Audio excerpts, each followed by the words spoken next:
ఈ యొక్క ఎంపీ ఎన్నిక సన్నాహక సమావేశానికి హాజరైనటువంటి కార్యకర్తలందరికీ కూడా, అలాగే ఎంపీ అభ్యర్థి గౌరవనీయులు వెంకటరామరెడ్డి గారికి, ప్రతాపన్న గారికి, అలాగే ఎస్సీ ఎస్టీ చైర్మన్ మన శ్రీరణ గారికి, మాధవ శ్రీరణ గారికి, సర్పంచ్లకు బాబులేడన్న గారికి, సీనియర్ నాయకులందరికీ కూడా మరి ఇక్కడికి వచ్చిన ప్రతి ఒక్క జడ్పీటీసీకి అందరూ కూడా పేరు పేరున నమస్కారాలు తెలియజేస్తూ, ఈరోజు సార్ ఒక 2 నిమిషాలు కూర్చోండి, 2 నిమిషాలు ప్లీజ్. ఏం కాదు, ఎలక్షన్ ఆడడానికి ఇట్లుంటుంది, మరి ఆగపడతాడే. అందరికి కూడా తొందరపడితే ఎలక్షన్ ఆడనే పేషెన్సీ. మరి ఇక్కడ వచ్చినటువంటి మనోరబాద్ నాయకులకు, ఎంపీటీసీలకు, ఎంపీపీలకు, జెడ్పీటీసీలకు, సర్పంచ్లకు, ప్రతి ఒక్క కార్యకర్తకు పేరు పేరు నమస్కారాలు తెలియజేస్తా ఉన్నాం.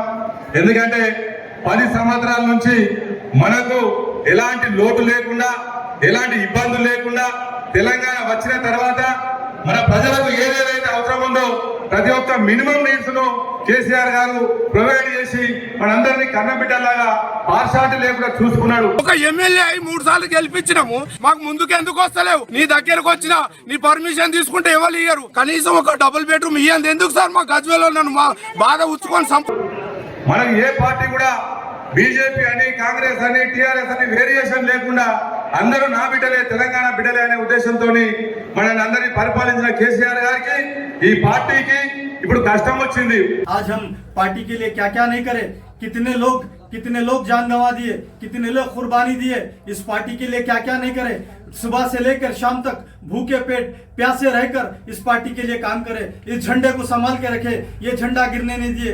आज केसीआर साहब हमारे को जिंदा रहते पर मार दिए, ये आज हमारी नौबत के मरने की हो गई।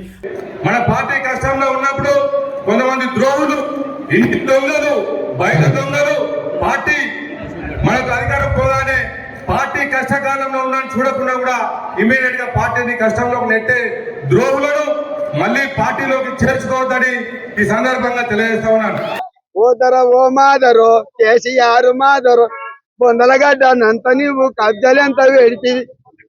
ఇవాళ పార్టీ మారంగానే జనాలు మారతలేరు.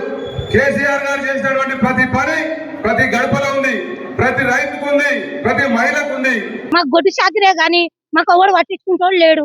చచ్చినా బతికినా రోడ్ల మీద చక్కరైనా కూడా మళ్ళీ ఎవడు పట్టించుకోడు. మహిళలు మరి నెత్తి మీద నీళ్లు మోసి, బిందెల మీద నీళ్లు మోసి సమస్య ఎంత తొందరగా తీరిస్తే ఈ ఆడవాళ్ళది కూడా మీరు చాలా అదే అవుతుంది మాకు. మరి మీరు బట్టల మూటలు చెరువుల కాడికి ఎత్తుకపోయి, బాయిల కాడికి ఎత్తుకపోయి పచ్చి బట్టలు మోసారు. మరి మీ ఇబ్బందులను గుర్తు చేసుకొని మరి మీకు బాత్రూమ్ లేకుండా లోటా పట్టుకొని బయటకు కూడా పోయిన రోజులున్నాయి. కేసీఆర్ గారు వచ్చి రాగానే గుడిసెను అని అంటే గుడిసెలు లేని రాజ్యం ఇస్తా అని చెప్పేసి మా ద్వారా మంచిగా నిలబెట్టుకున్నాడు. ఎట్లా అనుకున్నావు? బొందల గడ్డలను కూడా కబ్జాలు పెట్టుకున్నారు ద్వారా. గౌరవ మంత్రి వారు బండి హరీష్ రావు గారి ఆధ్వర్యంలో మరి ఇంటింటికి బాత్రూమ్ కట్టి, ఇంటింటికి మంచి స్త్రీల గురించి వచ్చినాం అంటే ఆడవాళ్ళకి అవసరం, మగవాళ్ళకి అవసరం ఉంటాయి.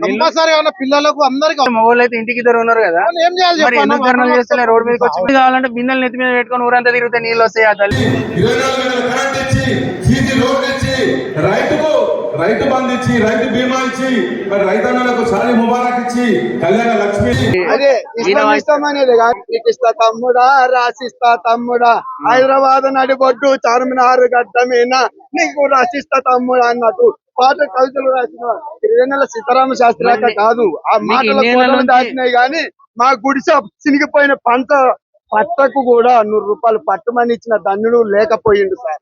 మనం అందరం కాపాడుకోవాల్సిన అవసరం ఉంది. ఇవాళ కొంతమంది పవర్ బ్రోకర్లు పార్టీ మారుతా ఉన్నారు.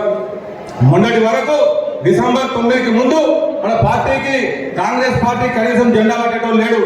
केसीआर साहब और केटीआर साहब जो हमारे साथ, हमारी भावनाओं के साथ जो खेले, हमारे को तकलीफ पहुंचाए, जो हुद्दमा कारोड़ों के साथ नाइंसाफी करे और जो है सो हुद्दमा कारोड़ों की वैल्यू नहीं रखे, इनके पास हुद्दमा कारोड़ों की, कैडर की, कार्यकर्ता की, सीनियर लीडर की कोई इज्जत नहीं है, कोई हैसियत नहीं है, कोई मोल नहीं है, आज ये बता दिए.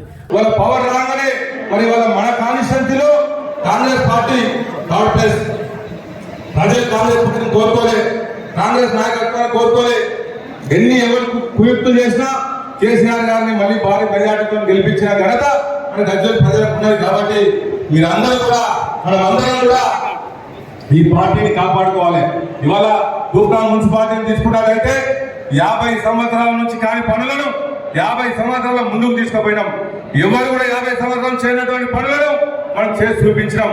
తూప్రాన్ మున్సిపాలిటీ అభివృద్ధి కోసం కోట్ల రూపాయల నిధులు తీసుకొచ్చిన ఘనత మన పార్టీకి, మన ప్రభుత్వానికి, మన హరీష్ అన్నకు దక్కింది.